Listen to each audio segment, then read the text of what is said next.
Paz do Senhor para os irmãos. Amém. Vamos ficar em pé, vamos fazer uma oração. Pedindo a Deus que venha nos abençoar. Podemos iniciar mais um semestre, se Deus assim permitir. Oremos a Deus. Querido Deus, nós te agradecemos, Senhor, por esta oportunidade de podermos estar, Senhor, em tua casa, e podemos aprender um pouco mais da tua palavra, pois sabemos que o Senhor tem abençoado, tem ajudado, tem fortalecido, Senhor, dado graça aos teus servos. Ó Deus querido, podemos estar mais uma vez, Senhor, para aprender a tua palavra, que o Senhor possa derramar, Senhor, das tuas bênçãos, dando conhecimento, graça a cada um. Por amor do teu nome, eu te peço, Senhor, vem que possamos ter, Senhor, um semestre abençoado na tua presença. Eu te peço e te agradeço, Senhor, desde agora e para todos sempre. Amém, Jesus. Amém. Podemos assentar. Aos alunos novos, não sei se já chegaram. Tem algum aluno novo aí? Aí, tá benção. Sejam bem-vindos. Amém? O curso em si, ele é basicamente a duração de 2 anos. Nós, independente de que posição você chegar na aula, você pode fazer o curso em qualquer momento, porque a matéria está sempre repetindo, né? E vocês entraram agora justamente no começo, que alguns já estão com a gente aí já há um tempo, que entraram no meio do caminho. Essa é a aula inicial, que é a bibliologia, tá? Vocês estão com saudade do Pai Geral. Já falaram? Então já baixaram a saudade já. Então vocês vão começar agora do início, que são mais ou menos 2 anos aproximadamente do curso, tá? Como os alunos aqui já sabem, assim, nosso intuito dentro do Instituto é trazer a teologia sem qualquer ramificação religiosa, né? A gente sabe que qualquer denominação ela tem a sua ideologia, o seu pensamento, a sua filosofia, e aqui a nossa ideia é justamente trazer o que está na palavra, o que está escrito, né? E aí cada um traz a sua interpretação e a gente tem aqui chegado num consenso do que realmente é. Passamos já pelo Antigo Testamento, o Novo Testamento, terminamos o Apocalipse, graças a Deus, né? O arrebatamento ainda não aconteceu, estamos aqui ainda, não é? E a gente agora vai começar essa nova matéria, que é bibliologia. É uma série de matérias, algumas matérias serão rápidas, outras matérias vão demorar um pouco mais, principalmente escatologia, que demora um pouco mais. Bibliologia, eu acredito que hoje, se Deus assim permitir, eu termino. São várias matérias, se vocês quiserem marcar, nós vamos começar com bibliologia.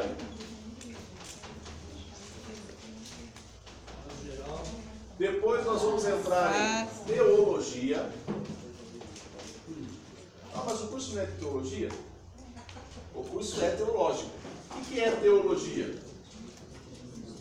Teo, no grego. Logia.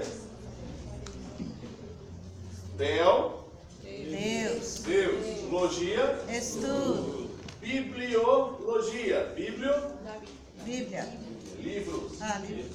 Estudo dos livros. Então nós vamos fazer entendimento agora sobre o que é realmente a Bíblia, tá? Teologia é o estudo de Deus, então nós vamos entrar realmente do que é Deus, como Ele é, que forma Ele é. Aí eu questiono para vocês o seguinte: dá para entender Deus na nossa mente? Não. A Bíblia diz que a nossa mente é como esterco diante de Deus. Mas o esterco ainda serve para alguma coisa, hein? Você dá uma adubada lá, dá para nascer alguma coisa, né? Então dá para a gente aproveitar alguma coisa. Lógico que a amplitude de nós falarmos na questão de Deus é extremamente gigantesca, não tem como nós medirmos. Vocês vão realmente perceber isso, mas a gente vai entender os propósitos, os pensamentos, as ideias e tudo aquilo que realmente traz para nós, tá? Depois da teologia, nós vamos para a cristologia. O que é a cristologia? Estudo Cristo. O que é o Cristo? Ungido. Cristo é aquele que é separado, aquele que é ungido, aquele que é o Messias, tá? É um estudo que nós vamos fazer sobre Jesus. Tudo desde Jesus antes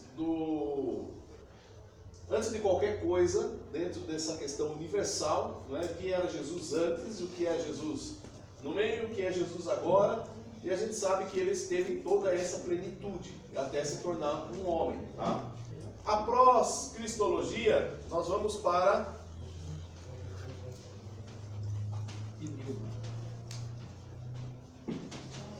pneumatologia. Vocês vão aprender a trocar pneu de carro.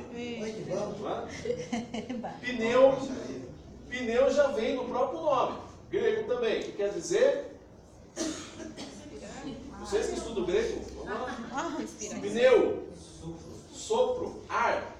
Então, é o estudo do pneuma, aquele que dá o sopro, aquele que dá a vida. Quem é? O Espírito Santo.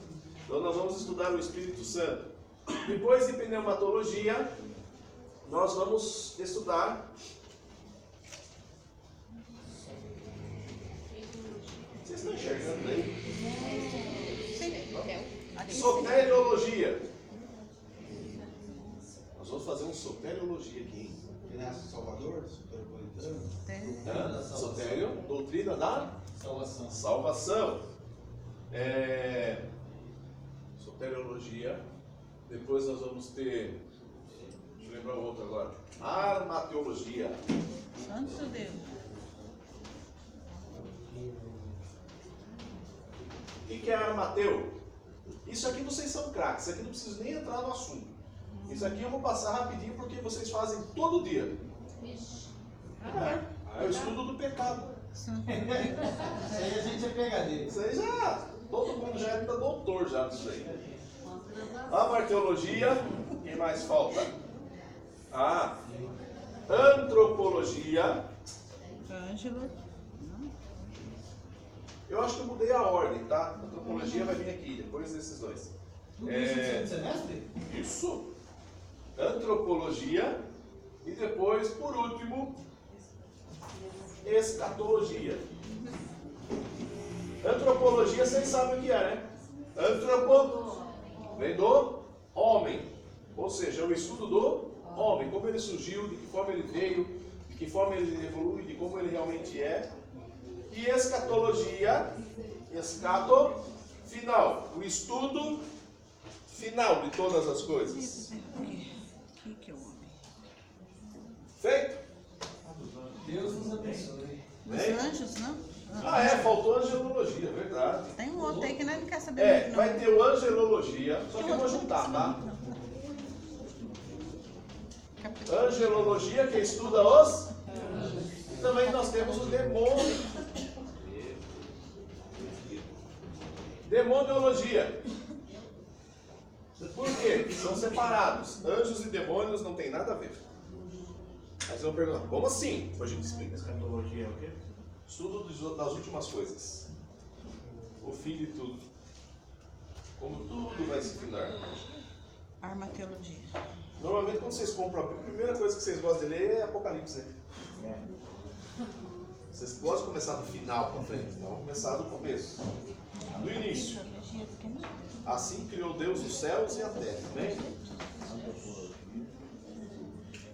Então vamos lá, vamos tentar entender agora o que é realmente bibliologia, tá? Esse slide aqui eu vou estar passando para vocês depois no grupo. Todos estão no grupo? Quem não estiver no grupo, por favor, marque o seu celular lá no caderninho para depois a gente já colocar vocês, tá? Então vamos lá, o que é bibliologia? A palavra, quando a gente fala nessa questão, todos esses estudos, falar disso, é a teologia sistemática, tá? O que é a teologia sistemática? É o resumo de toda a teologia. Eu gosto de iniciar com ela porque ela vai te abrir a mente para que você entenda as demais coisas. Por isso que logo depois a gente vai entrar com a parte... faltou outra ainda. Eclesiologia, que é a parte da igreja. A gente vai entrar em todos esses pensamentos do que realmente existe e vamos fazer esse estudo em cima de tudo. Lógico que é tudo um resumo, tá? Eclesiologia.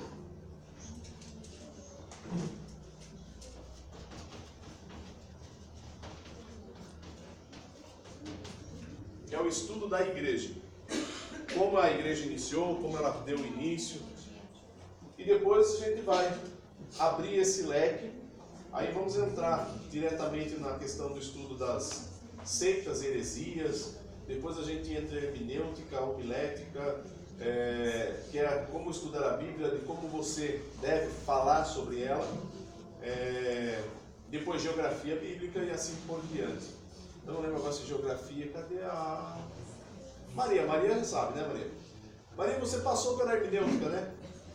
Homilética também, né? Vocês entraram em geografia. Então acho que depois disso a gente vai para geografia. Eu preciso dar uma olhadinha, mas eu acho que é isso. Então vamos lá. Eu não fiz a geografia, mas Você entrou na hermenêutica, né?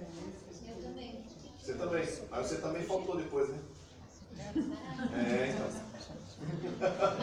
Aí você vai ter que esperar. Porque daí vai entrar hermenêutica, homilética, tudo de novo.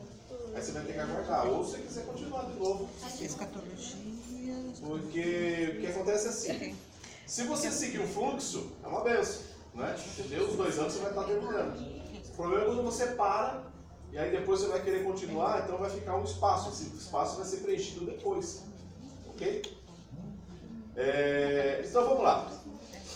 Esse, na verdade, esse é o início do curso de teologia. Esse é o início do curso de teologia. É como se nós estivéssemos começando hoje.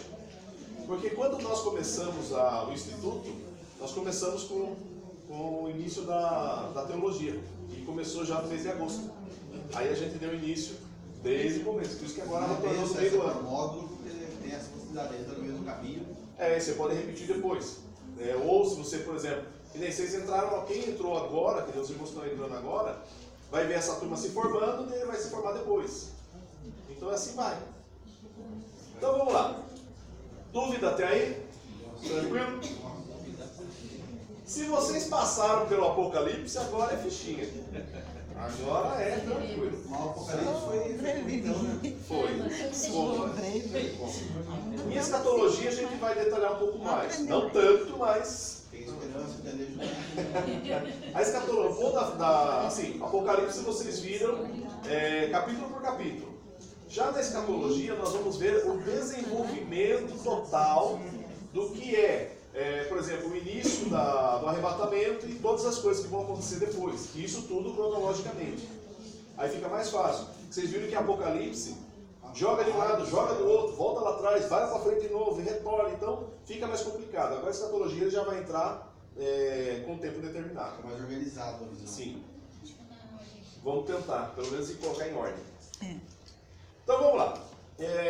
Para nós iniciarmos o Teologia Sistemática, eu falo que é tudo isso que a gente vai estar estudando, cada matéria, eu falo assim, você imagina se eu parar um mês em cada matéria, o curso vai levar mais de 5 anos. Não é? Porque, só que realmente, se eu for detalhar todos os pontos, né, se torna bastante coisa para poder analisar, é muita coisa. Tá? E nem na faculdade você consegue ver isso. Tá? Isso eu falo que é questão de estudo pessoal. Eu passo pelo menos o início para vocês, eu mostro para vocês o caminho, falo, siga essa trilha, vocês seguem em frente e aí vocês gastam o tempo de vocês na questão do estudo, porque o estudo jamais deve se parar. Tá? Principalmente o estudo dentro da palavra, nós temos que estar continuamente estudando. Não é porque me formei pastor, agora eu preciso estudar mais. Agora eu chego lá, o Espírito Santo me dá a revelação e amém. Não. Nós temos que estar constantemente estudando a palavra. Então, quando que acontece? Nós vamos falar agora justamente desse livro. E o que é esse livro? O que vocês podem dizer para mim? Manual do ser humano. Manual do ser humano, aqui explica como o ser humano funciona? Como deve funcionar, como deve agir, como deve proceder. Será que explica realmente como o homem é? Como ele deve agir, como ele deve fazer diante de Deus e tudo mais? Aqui mostra Deus. Sim. Aqui explica ele. Explica. Quem não Dá uma pincelada. Aqui prova que ele existe? Quem falou para vocês? Oxe. Quem falou para vocês que prova que ele existe? Romanos 1. Ué, então quer dizer, se eu perder isso aqui, Deus não existe mais. Não. Ou seja, a Bíblia precisa provar que Deus existe? Não, nem Moisés se preocupou com isso. Imagine que eu chegasse para vocês e falasse o seguinte: olha, eu vou provar para vocês que eu tenho um pai. Eu não nasci de chocadeira. Preciso provar? É lógico que eu tive um pai. Vocês podem não conhecê-lo, mas logicamente vocês sabem que eu tive um pai. Moisés conheceu a Deus, sim ou não? Sim. Pessoalmente? Sim. Via face a face? Sim. Não? Como não? E a Bíblia diz que ele viu Deus face a face. Por que vocês estão indo contra?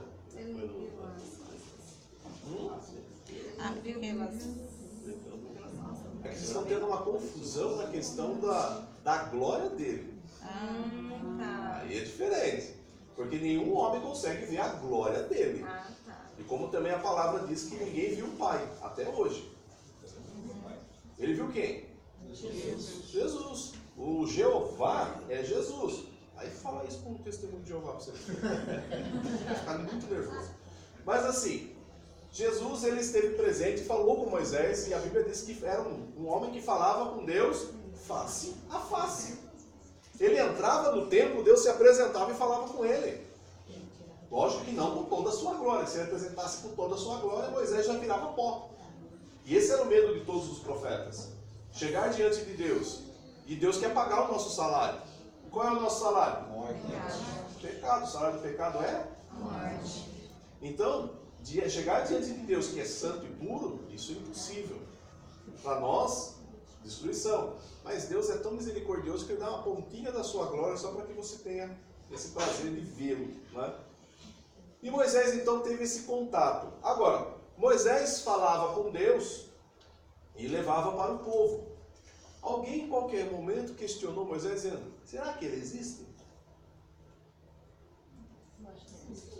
Será que alguém questionou um momento e disse: Moisés, será que ele realmente existe? O povo de Israel, será que questionou? Não é fato que Deus chegou e falou para Moisés: Moisés, leva o povo para todo lado do monte, porque eu vou falar com todos, para tirar qualquer dúvida. E Deus se apresentou sobre o monte, falou com o povo tremeu na base. Chegaram para Moisés: Moisés, o negócio é o seguinte, fala com Deus. É melhor ele falar com você do que ele falar com a gente.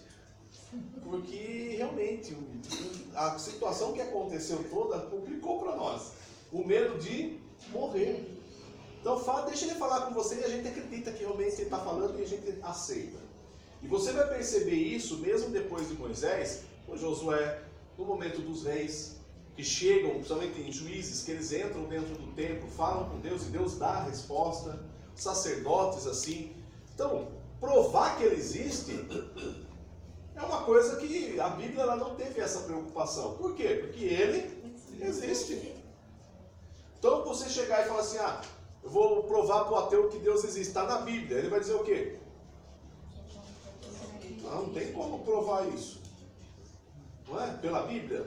A Bíblia foi escrita por Deus? Não. Foi escrita por quem? E por que vocês acreditam? Inspirado.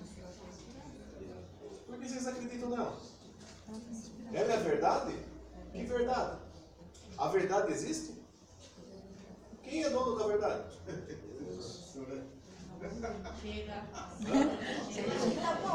Bate de nós, né? Vou assustar os alunos novos. Né? É isso aí. Assustar os alunos novos. A questão é: essa Bíblia, não é? Vocês acreditam nela? Sim. Ela é o que para vocês? Manual. É a palavra de Deus ou ela contém a palavra de Deus? Ou é a palavra de Deus? Qual a diferença tem? É porque ele quer que você tenha certeza. Eu acho que ele mandou inspirado, sério. Ninguém mandou dar 30 dias para que eu pensasse, então. Sangue de Jesus tem poder. Vamos lá. Então o que acontece? Por que eu faço essas perguntas? É questionar a fé de vocês. Vocês acreditam nesse livro?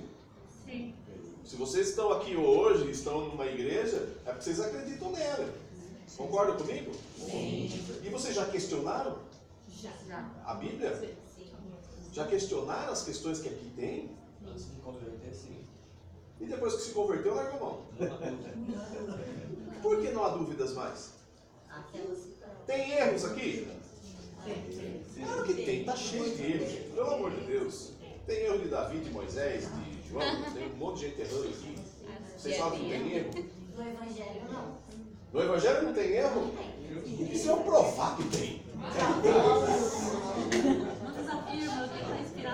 Hoje eu estou inspirado. Ai, Jesus, misericórdia. Tem erros? Tem, gente. A Bíblia tem erros. Foi feita por quem mesmo? Homens. Homens são falhos. Concordam comigo? Sim. Então, se tem falha, por que vocês acreditam? Hã? Por que vocês acreditam não? Fala, João. Vamos fechar, vamos embora, gente. Acabou a aula. Eu acredito assim, pelo que eu vejo. Eu avalio a imensidão da natureza, o propósito dos homens, que é só a terra e o nosso judicial. Eu vejo as coisas que é impossível para o homem. E através da palavra da Bíblia eu vejo que tem uma razão para tudo isso aqui. E as experiências que a gente tem também. Então quer dizer que eu não preciso da Bíblia para crer em Deus? A Bíblia, vamos dizer assim, é um método de nós escrevermos o conhecimento, como ele usou o homem para se inspirar para escrever a Bíblia.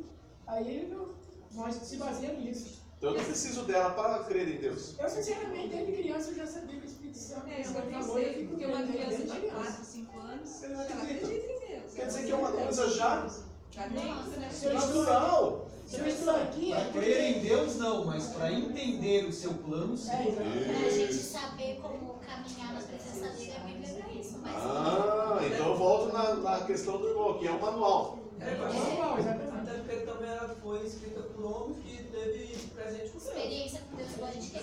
Então quer dizer, para crer em Deus eu não preciso da Bíblia. Não. Porque se fosse assim, só iam crer depois de Moisés. Concorda? Sim. Se isso precisasse da Bíblia para crer, a partir de Moisés que as pessoas creram, antes não. Porque Moisés escreveu depois. Quer dizer, Abraão não acreditou, Jó não acreditou, Isaac não acreditou, Jó não acreditou, Israel. Não acredito até hoje. Ou seja, Não acredito até hoje. Não sabia que não tem ele sabe, e até mesmo o pecador, ele sabe que quando fala de Deus, ele fala assim, o que anda no pecado, fala que é a força maior, sabe? Que o mundo é criado por Deus. Agora, o que deixa de vida hoje é saber após a morte. Isso que está na cabeça do homem. o mais interessante é você ir a uma tribo indígena que nunca teve contato com a Bíblia. Isso eu faço. E eles acreditam em Deus. E eles acreditam num Deus, Tupã, somente no nosso país, nossa aqui, Amazonas, tem uma tribo que acredita em Tupã, que é o Tupi-Guarani. E o mais interessante, que se você buscar a mitologia indígena, eles acreditam que o grande filho de Tupã desceu à terra e para criar o homem. E aí ele fez o quê? Ele juntou a terra, porque primeiro foi feito um teste com milho. E esse ser humano não funcionou. Acho que virou pipoca. Depois tentou fazer com a cana. Mas acho que daí, sabe, né? A cana acho que não deu muito certo também. Isso é mitologia indígena. E aí, o filho de Tupã desceu. Porque foi feito o teste antes e não conseguiram. Aí o filho de Tupã desceu e resolveu fazer do barro. Porque daí ele fez do barro o primeiro indígena, o primeiro ser humano, e ele fez do barro, e esse ser humano se tornou inteligente e capaz de dominar a cana e dominar o milho e os animais que estavam no mundo. Peraí, tem semelhança? Quem contou essa história para eles? Então, são situações que a gente para analisar e é uma realidade. Nós não precisamos disso para crer em Deus, mas precisamos disso para caminhar com Ele. Ou preciso disso para ter mais a proximidade dele. Por quê? É através desse livro que me mostra como me santificar e me preparar para estar com ele. Então, o ser humano ele não precisa da Bíblia, mas ele necessita dela. Por quê? Ele não precisa para crer, mas ele necessita para continuar crendo. Então, a questão de nós sabermos que Deus existe ou não, a Bíblia não teve essa preocupação. Por quê? Porque ele existe. Como que eu vou escrever algo? É a mesma coisa alguém falar assim, prove para mim que seu pai existe.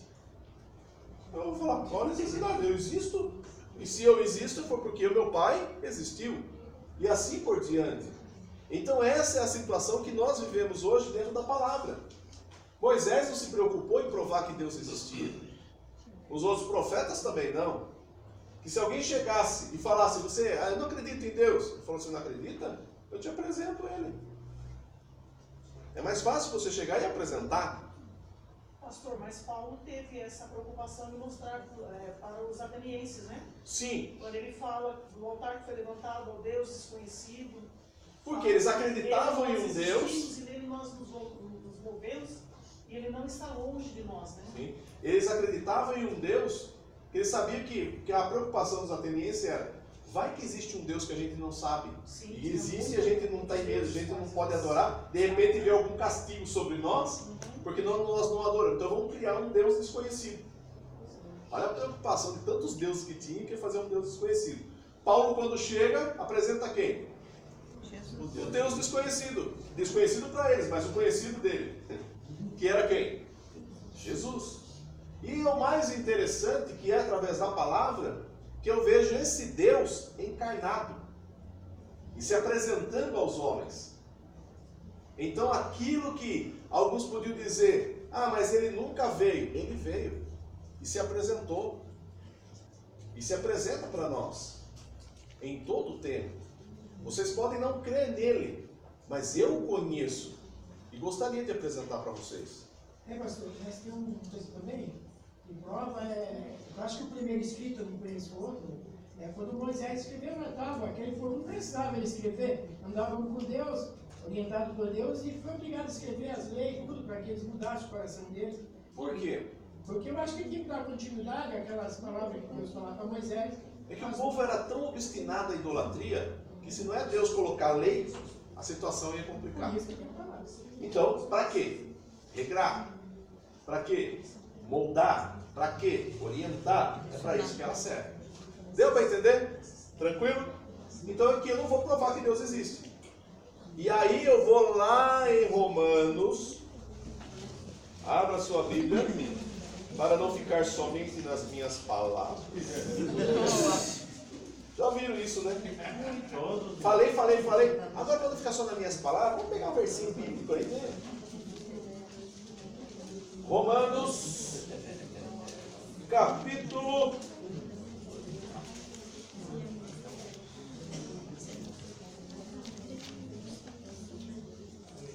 1, verso 18. Diz assim. Acharam aí? Você falou primeiro agora. Capítulo 1, verso 18. Diz assim: porque do céu se manifesta a ira de Deus sobre toda a impiedade e injustiça dos homens que detêm a verdade em injustiça. Porquanto, o que de Deus se pode conhecer, neles se manifesta, porque Deus lhe manifestou. Ele está falando dos ímpios. Então ele está dizendo, portanto, o que Deus se pode conhecer, o que se pode conhecer de Deus, ele manifesta neles. Ou seja, para que você possa conhecer a Deus, ele já se manifesta em vocês. Ele está em vocês. E aí ele prova que ele existe. Como assim? Você está vivo. Prova que ele existe. Me diga agora, se você não fez algum exame ainda, mas me diga, como está o seu rim hoje? Você levantou de manhã, como estava o seu rim? Ótimo. Certeza? Fígado? Perfeito. Pulmão? Muito bom. Olha, Vocês têm certeza de como estava? Vocês verificaram? Viu se estava funcionando, se a quantidade de litros que estava indo para o rim está certo, se a filtragem estava correta? Conseguiram ver? Por que não? Vocês não cuidam do corpo de vocês? Internamente? Como deveria. Quem que cuida disso para deixar tudo funcionando? Como o seu olho funciona? Como a sua mente funciona? Eu conheço vocês pela expressão corporal de vocês, do que vocês falam, do que vocês se movimentam, mas o que ocorre dentro de vocês é um mistério até hoje, dentro da ciência. Entender o cérebro humano, o ser humano não conhece nem 10% do cérebro humano, mas ele funciona. A pessoa perdeu metade do cérebro num acidente e o médico disse, esse aí já era.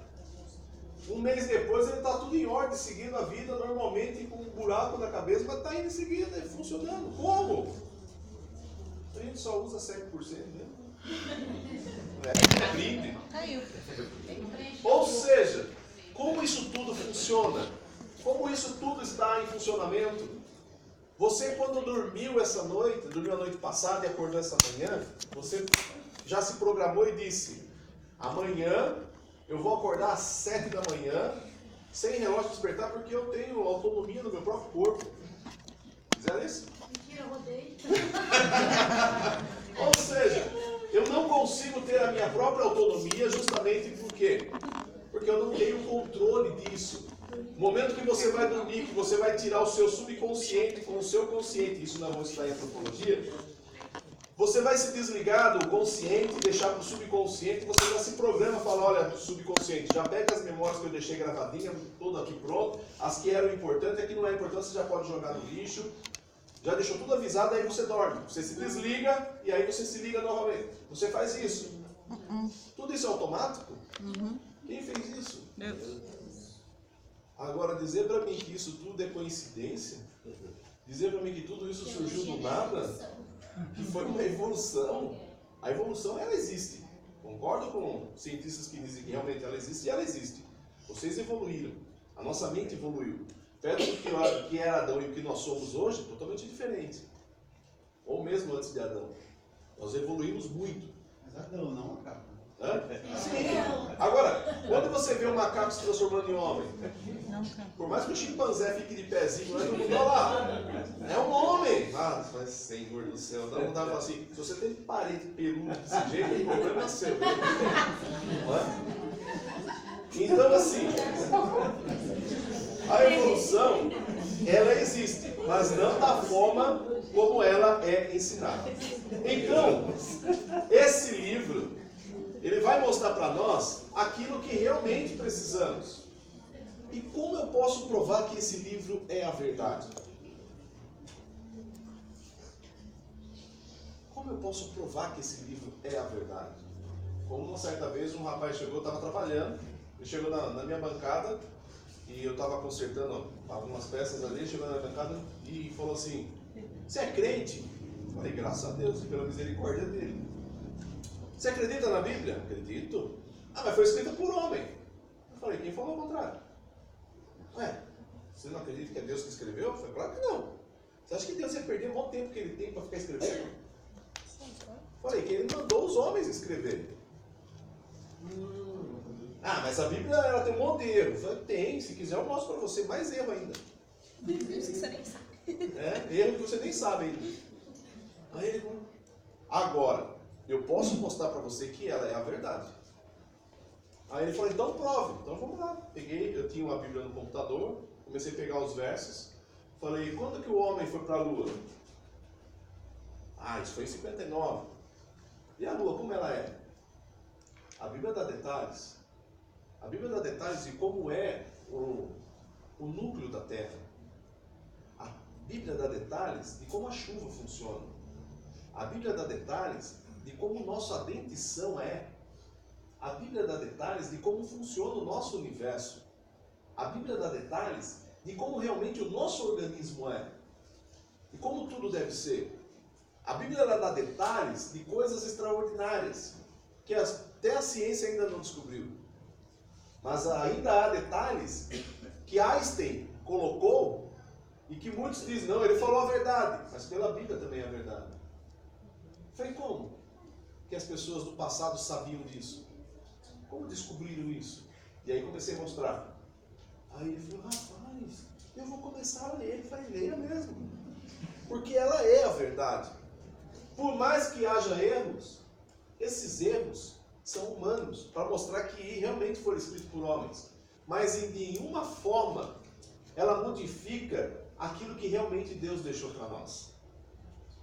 Eu creio que quando ela foi escrita perfeita. O problema são os copiadores que vieram depois. Como, por exemplo, eu peguei uma Bíblia no tempo passado que estava faltando versos bíblicos. E isso foi um erro gráfico. Um erro da gráfica. Aí eu vou dizer que a Bíblia está errada porque está faltando verso? Não, quem foi a culpa? Foi da gráfica. Foi quem realmente imprimiu. Aí tiveram que retirar do mercado as Bíblias e refazer totalmente novamente.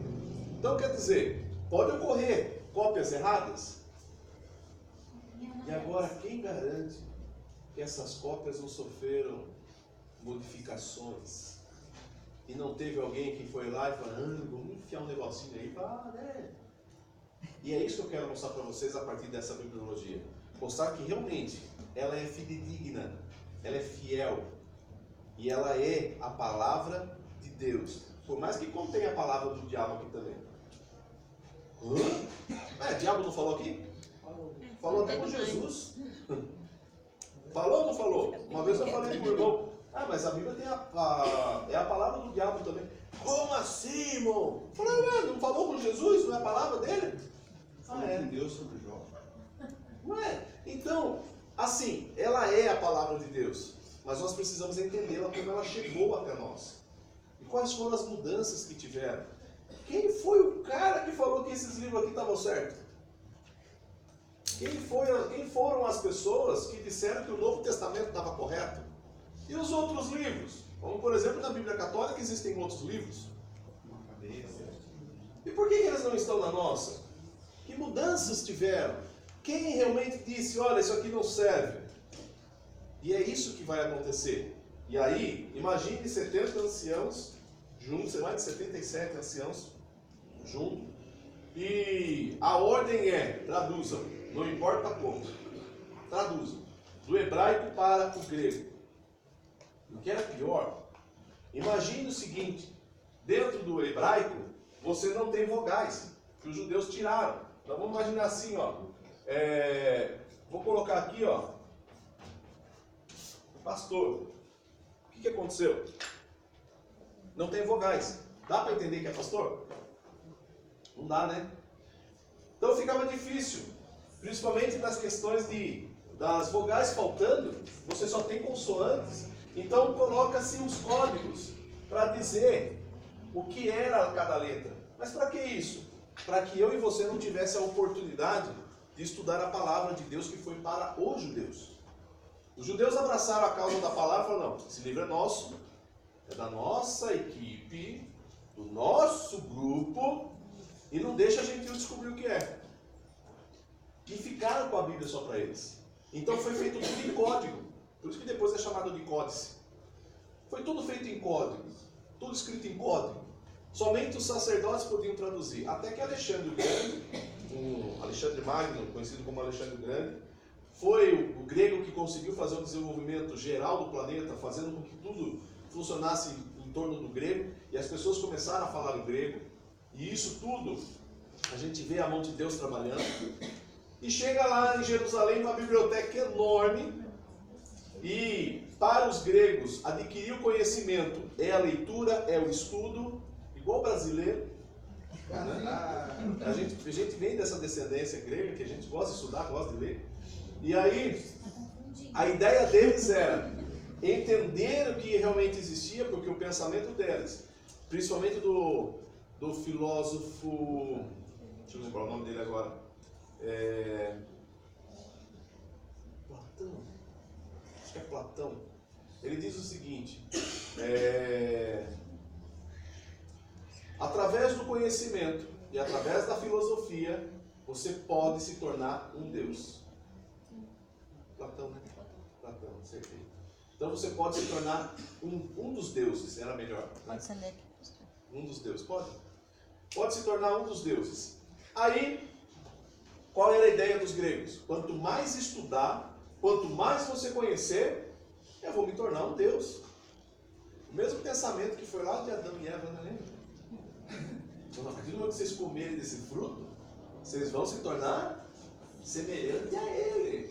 Olha que coisa, o zoião já cresceu. Os gregos a mesma coisa. Então quando chega naquela biblioteca enorme, manda fazer a tradução. Ah, a tradução de todos os livros que lá estavam. Ótimo, vamos traduzir. Mas e esses aqui? Não, esses daí não dá para traduzir não. Mas por quê? Porque isso é nosso. Mas como assim de vocês? Porque Deus deu para nós. Ah, então é de um Deus? É. Ah, então eu quero. Não, mas não dá. Fala, não quer? Então vamos juntar 70. Ou vocês traduzem e eu perco a cabeça. De livre e espontânea vontade, eles traduziram, com amor no coração, né? Fizeram a tradução justamente para o grego. A Bíblia que estava escrita em hebraico e aramaico, com códigos, foi traduzida para o nosso grego. Eu falo nosso porque nós também temos o grego. E o grego era uma linguagem universal, estava no mundo todo. Olha como Deus trabalha.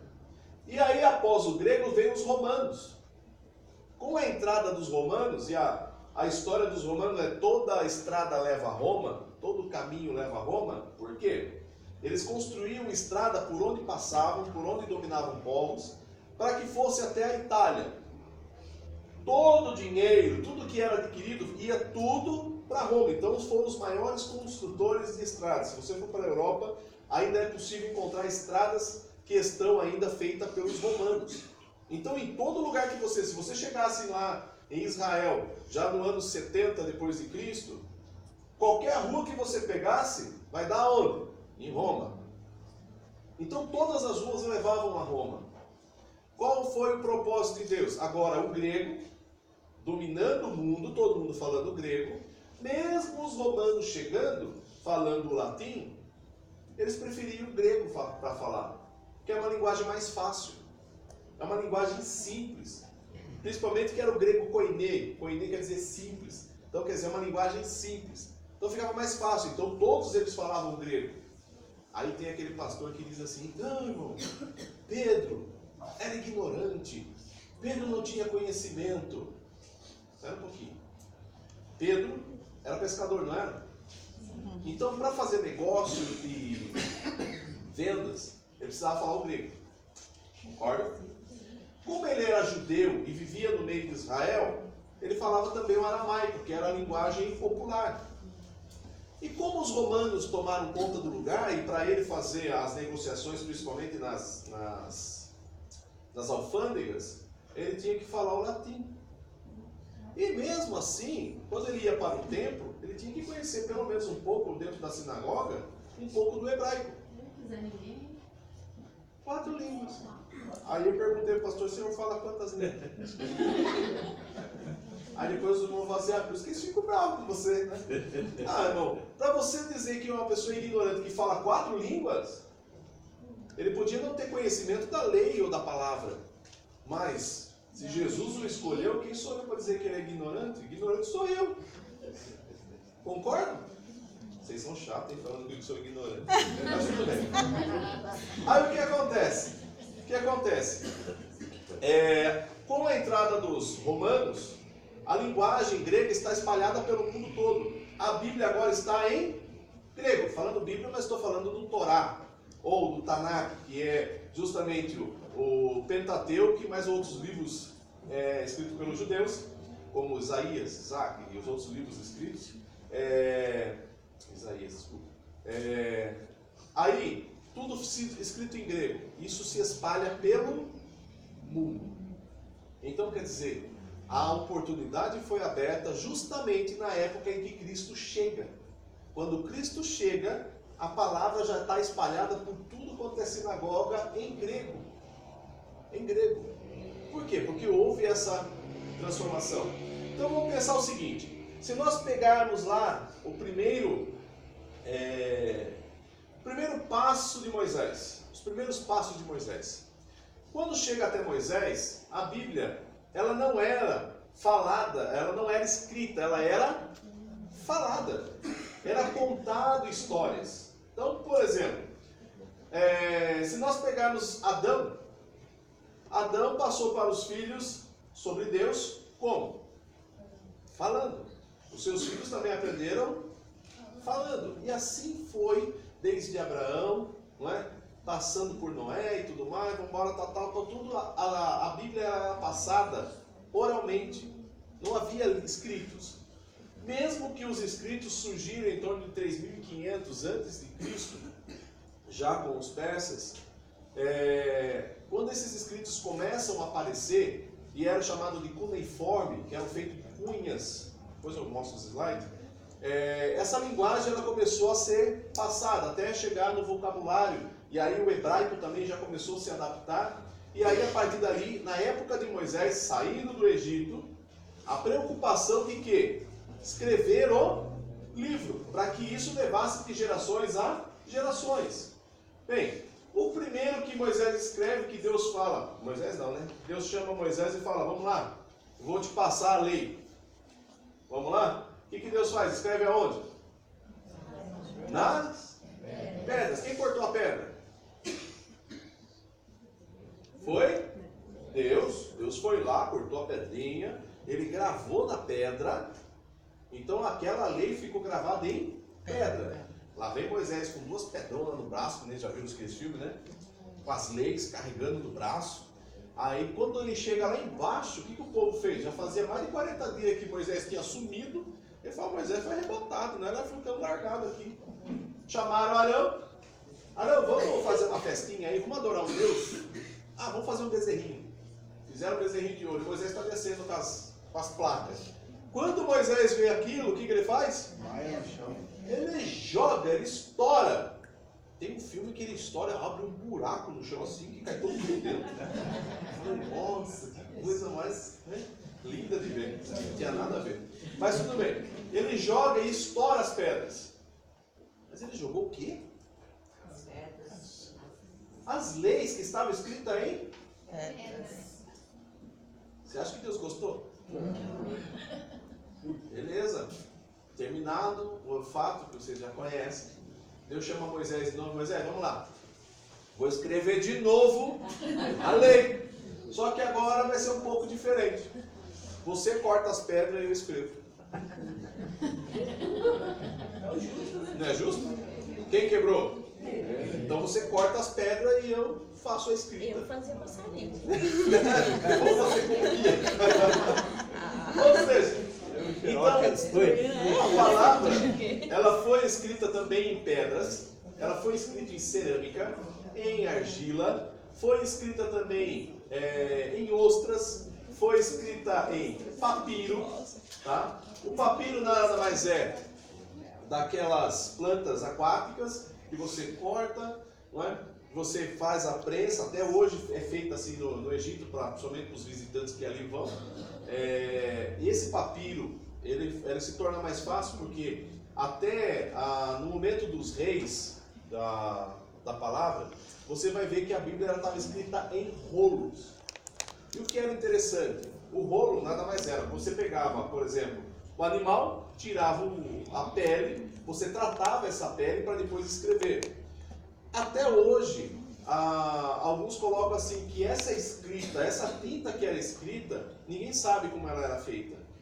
Porque ela foi capaz de passar milênios e ainda está lá. Hoje você vai no museu lá em Israel, você vê encontrar os pergaminhos ainda com escritas. Da época de 1000 mais ou menos antes de Cristo. Está lá os papiros, os pergaminhos que eram feitos de couro. Então, quer dizer, é igual a nossa caneta Bic hoje, né? Ela no papel até sobe, mas na camisa, na calça, como é difícil, né? Passa milênios até. Então, o pergaminho, ele era escrito em rolos, né? Porque era feito enrolado.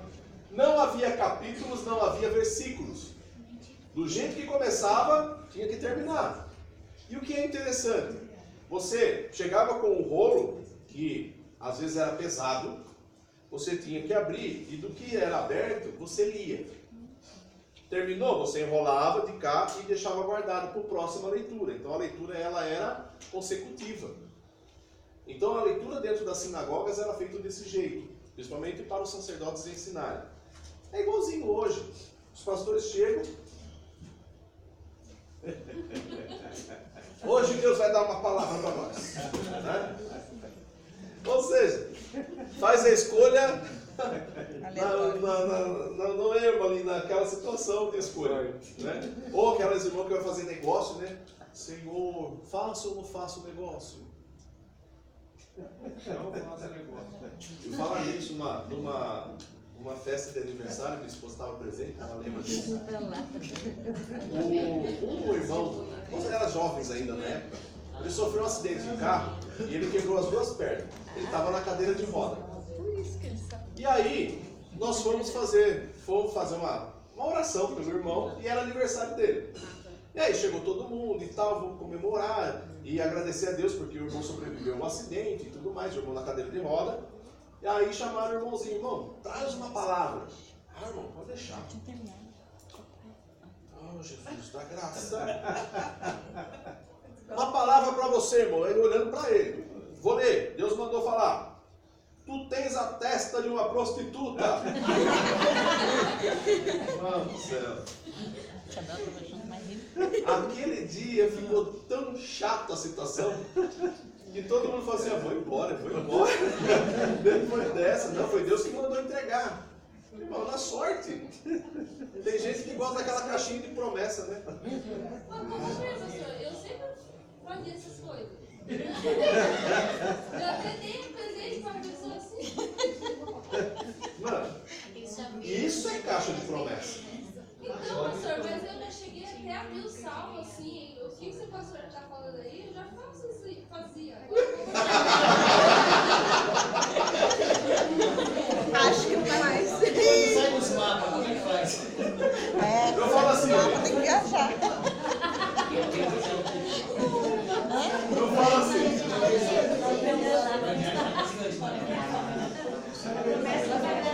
Cuidado com a sorte. Fez o irmão foi fazer uma oração, aí ele abriu e saiu dos mapas. Ele virou outra folha mapa e vai viajar, mano.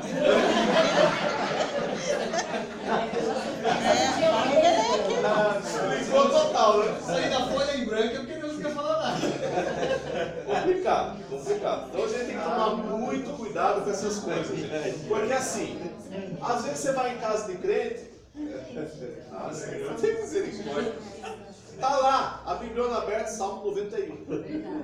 Purificação do lar. Na porta da casa. Irmão, só vai purificar se você ler, estudar e colocar em prática. Só a folha fica até amarela ali. Isso aí é o 23. Como já vi gente falando assim, não, irmão, põe a Bíblia em cima dela para curar. Não, pelo amor de Deus. Isso aqui é um livro. Ele não cura ninguém. Isso aqui não é misticismo. Isso aqui é um livro que ele só funciona quando eu leio e levo para mim. É para mim. Então, é através dele que vou mudar a minha vida. Não tem que ficar colocando. Não, vou colocar lá, que nem eu preciso de um advogado falou para mim que tinha um caso que ele tinha na justiça e o cliente chegou e falou, viu, você tem como me passar os documentos do caso e tal? Eu falei, não, sim, tô bem. Não, mas por quê? Não, eu preciso fazer uma coisa. Aí até o advogado pensou, acho que ele vai levar para outro para ver se realmente eu estou fazendo certo, né? Aí deu, entregou o documento para ele, falou que logo ia surgir a causa, ia ter que passar para o juiz.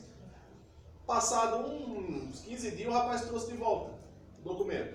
Aí trouxe de volta, ele falou assim, Marcelo, eu peguei o documento, a hora que eu abri assim, só areia caía. Só areia. Aí eu falei, não é areia? Daí chamei ele e falei, viu, por que os documentos cheios de areia? Não, essa aí é areia de Israel. O pastor falou que orou, já colocou areia de Israel, o caso vai dar certo. Aí eu falei, você tem que dar graças a Deus que foi areia, imagina se fosse óleo da unção. Aí a coisa estava perdida. Aí vocês vão me perguntar, e o caso? Ele perdeu. A oração não foi tão forte. Acho que é areia pirata, viu? Eu falo isso porque as pessoas mistificam aquilo dizendo ser sagrado, aquilo que não é, pelo amor de Deus. É sagrado quando eu leio e ela se torna viva em minha vida. Agora, passou disso, é um livro. E nem a pessoa ficou escandalizada porque a pessoa rasgou a Bíblia. Ah, irmão, Deus vai. Não, isso aqui é um livro. Como um livro qualquer. Como uma vez eu fui abrir a Bíblia para poder grifar, a irmã falou assim, não, irmão, não grifa. Foi porque a boca de Deus, você está passando batom na boca de Deus.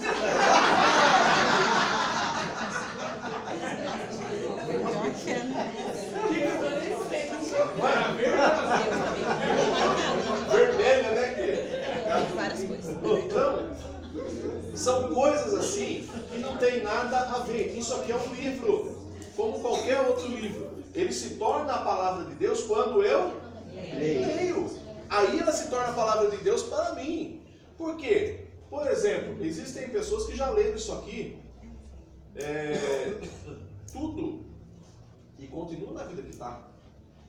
Não teve mudança nenhuma. Eu conheço que gente que Seu pastor, e aquelas pessoas que abrem a Bíblia em casa, deixam lá aberta no meio, só colocar aberta assim. Então, as casas que Sim, é o Salmo 91. tem, só muda tem. Tem não sei se tem filósofo que ele é Pondé, como é que é o nome dele? Um careca? ela é filósofa. Filósofo ele é, né? Ele, quando ele vai falar da teologia, ele fala de Israel, fala da história, fala tudo, mas ele se considera ateu. Ele vai. Tem o. Esqueci o nome dele. Karnal é ateu. E ele defende, ele fala assim, ele queria ser religioso. É o Karnal. Eu ouvi uma reportagem, ele falou assim, eu queria ser religioso. Porque ele falou assim, imagine que eu fui num velório, morreu a pessoa, a mãe estava chorosa lá porque o rapaz morreu, eu cheguei e falei, não tenho palavras para dizer para ela. Falei, ele é carbono, vai desintegrar. Ele falou assim, se eu fosse um religioso, ele falou assim, logo chega uma pessoa religiosa e fala, viu, não se preocupe, a gente ainda vai se encontrar. Ele falou, eu acho lindo isso, ter essa fé, acreditar nisso. Ele falou, eu não consigo. Então, são aquelas duas situações. Ele já leu a Bíblia. Né? E teve mudança para ele? Não, porque ele leu como um livro comum. Por que para vocês tem diferença? Porque vocês têm a pneumatologia vai entrar nisso daí. Ele faz com que a gente entenda. Ok? Então vamos lá. Bibliologia, ela vem... Pode pegar para nós agora? É o estudo dos assuntos introdutórios da Bíblia. Então vamos lá. Para que serve a Bíblia? Qual a importância dela? Prepara o crente para quê? Ou seja, trazer a razão da esperança. A Bíblia para nós é uma razão de esperança. O ateu tem esperança? Não tem. Então por que você vai pregar para ele? Você vai discutir com ele? Vai conseguir? Quem que converte? É o Espírito Santo. Deixa o momento certo. Na hora que a dor doer. É mais fácil ele converter você. Tem que estar bem fixado na palavra. Tornar o obreiro preparado, acrescenta a fé e dá luz ao entendimento aos simples. Isso, todos esses versos, vocês depois vão ter, na hora que eu mandar o slide para vocês. A razão da necessidade da Bíblia. Deus tem se revelado através da criação, porém, na palavra de Deus temos uma revelação especial e maior. Na Bíblia, a palavra escrita. Em Cristo, a palavra viva. Ou seja, eu tenho a palavra escrita, mas com Ele eu tenho a palavra viva. Por quê? Porque vocês já vivem a palavra. Amém? Amém. Tudo que está escrito nela, vocês fazem. Amém? Ai, Jesus. Amém, que assim seja. Vamos lá. Não. Por que estudar a Bíblia? É o único manual de vida. É o que nos mostra como ter vida. É o livro, o texto do cristão, por isso precisa manejar bem. O pior de tudo é você conversar com uma pessoa que era à toa e aí ele dizer assim, vamos discutir a Bíblia? Eu falei, vamos. Eu ainda estava no começo da minha carreira. Aí, no meio da correria, vamos discutir a Bíblia? Vamos. Você já leu ela inteira?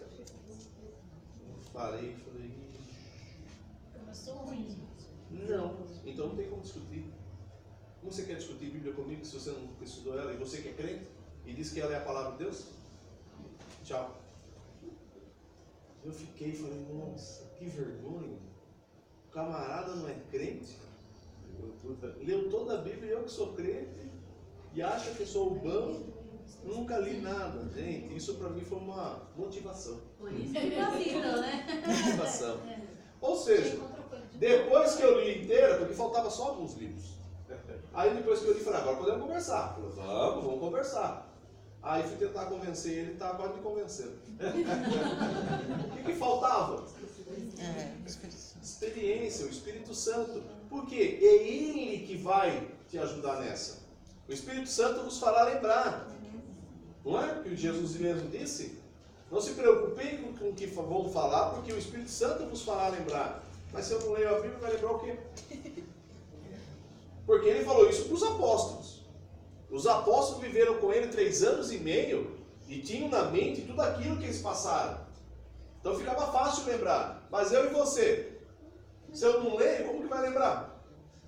Como já tem alguns que dizem assim, não precisa estudar. O Espírito Santo na hora dá. Eu morro de medo dessas coisas. Na hora o Espírito Santo dá. Por quê? O Espírito Santo ele faz lembrar aquilo que você estudou. Se você não estuda, vai lembrar o quê? Não tem como. Então temos que estudar a palavra. Enriquece espiritualmente a nossa vida. E como estudar a Bíblia? Ler a Bíblia conhecendo o seu autor. Quem é o autor? Quem é o autor? Mas e os escritores? Tem uma grande diferença de quem é o autor e de quem é o escritor. Quando você pega um livro em inglês que foi traduzido, vai estar lá o nome do autor. E embaixo vai estar o nome do escritor. Por quê? Ele apenas fez o quê? Traduziu. E ele escreveu. Aquilo já foi feito pelo autor. Então quer dizer que esse livro foi escrito por vários escritores. Mas o autor é um só. Então eu preciso conhecê-lo. Ler a Bíblia. Cuidado com esse ler a Bíblia, que a gente fala assim, vamos ler a Bíblia em 1 ano. Mas ler por ler é um livro comum. Agora, quando você lê, pedindo para o Espírito Santo falar com você, e você estudar, às vezes, você pode ler 15 capítulos, mas às vezes num verso que você estuda, Deus fala muito mais. Não estou dizendo que você não pode ler. Você pode ler, você tem que ler. Mas leia estudando, não tenha pressa.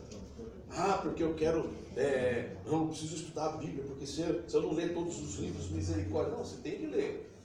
Porque é igual um médico que vai para um hospital, imagina, eu nunca li nenhum livro de medicina. Vamos fazer a operação? Vamos lá? Você vai?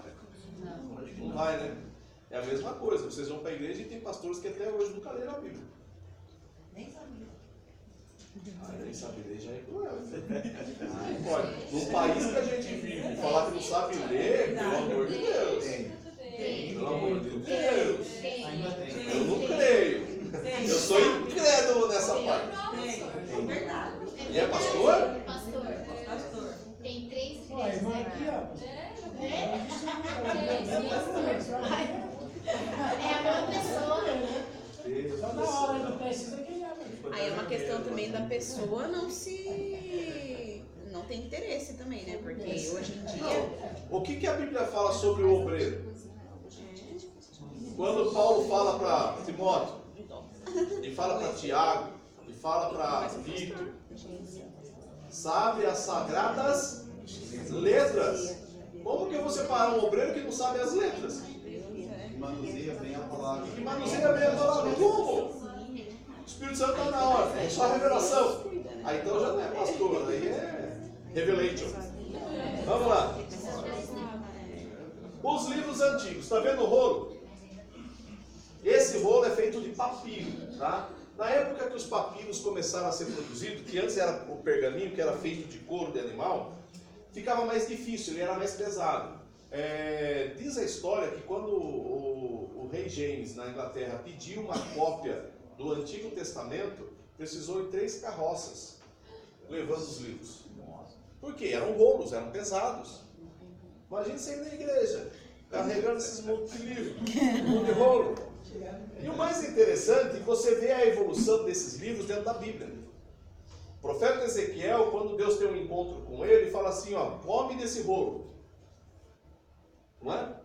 Aí ele tem que comer do rolo. Ele fala, nossa, minha boca estava uma delícia. Mas quando desceu para o estômago, aquele sabor amargo contra o pecado, né? Quer dizer, ele comeu do rolo, que era feito de pergaminho. Aí quando você vai lá para João, que já é no ano 90 depois de Cristo, aí o anjo aparece para João e Deus fala assim para ele, o anjo fala para ele, viu, come do livro que está na mão dele. Já é livro. Por quê? Já era feito de papiro. Então para comer foi mais fácil do que Ezequiel. Mas é a mesma coisa, ele quando come na boca sente o sabor doce como mel, mas por ventre, amargo. Ou seja, Deus chamou um profeta lá no Antigo Testamento através do rolo, e depois lá no Novo Testamento chamou um outro profeta já usando o livro, porque houve essa evolução. Ainda bem que parou aí, né? Graças a Deus. Pode comer, irmão! Então, você tinha essa evolução. Ah, teve esses dias que eu vi, o rapaz pegou a Bíblia, colocou numa vasilha, encheu de óleo, e aí ele falou assim, irmãos, agora sim. Pegou, começou a torcer a Bíblia para tirar todo o óleo. Porque a Bíblia está não sei quantas mil promessas. E torcendo, falou, agora nós vamos ungir vocês, porque as promessas agora estão nesse óleo. Que passaram por dentro do livro. Mas daí eu pego o livro e esfrego. É mais fácil pegar a Bíblia e esfregar. É mais barato. Então vamos lá. Tem coisas absurdas que você vê por aí. Não, esse aí, acho que ele rasgou antes de colocar. Vamos lá.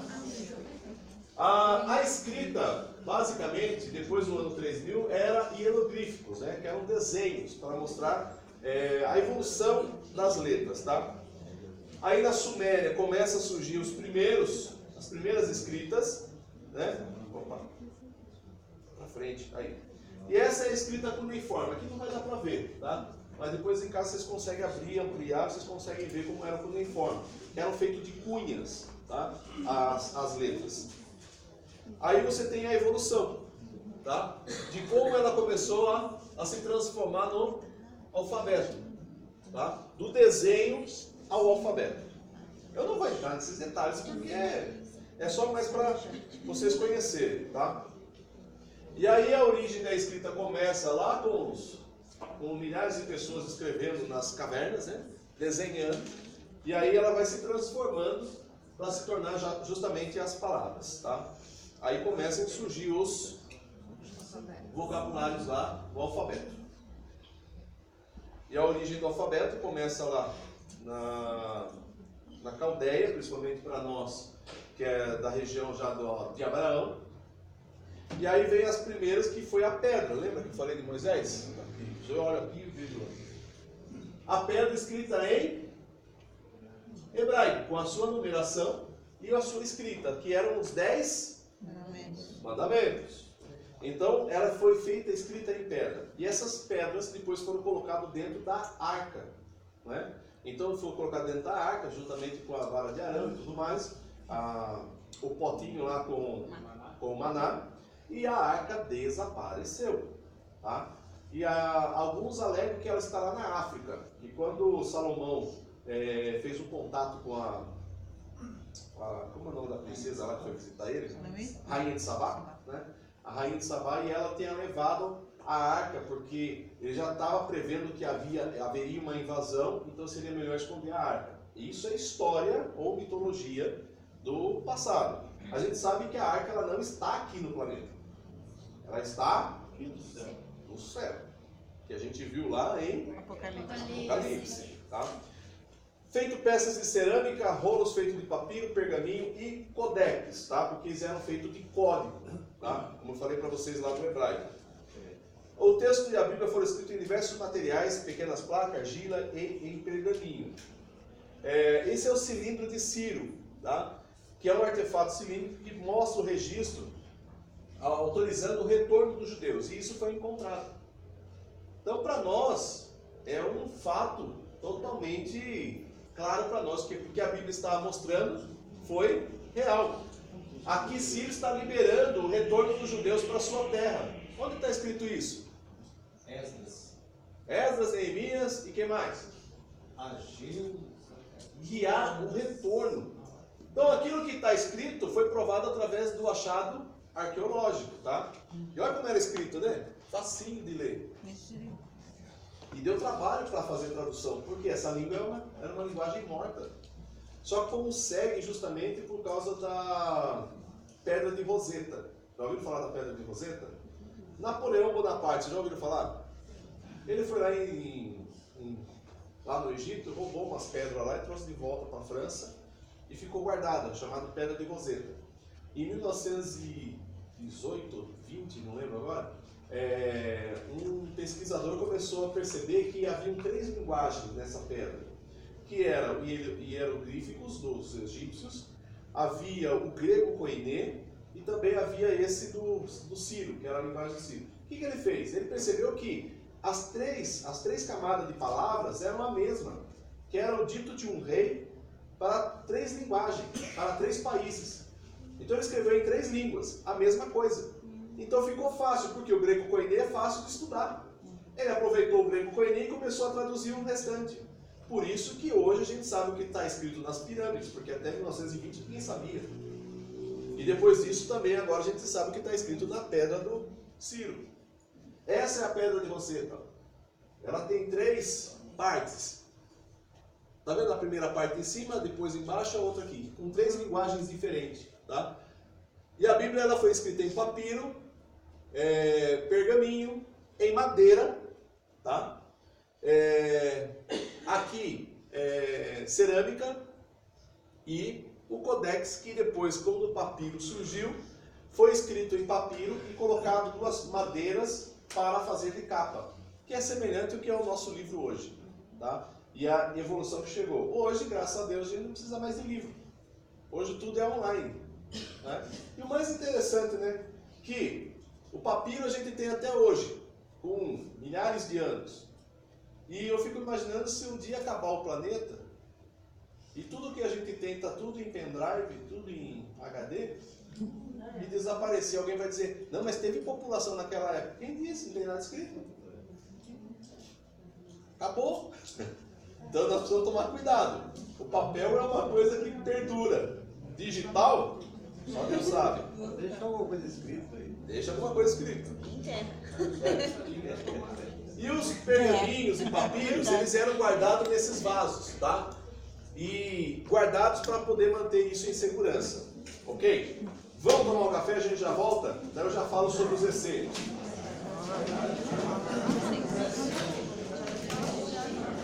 Sujo nos pés, chapar minha carne. Não, mas mesmo nome, é o formato dele. Como é que faz mais?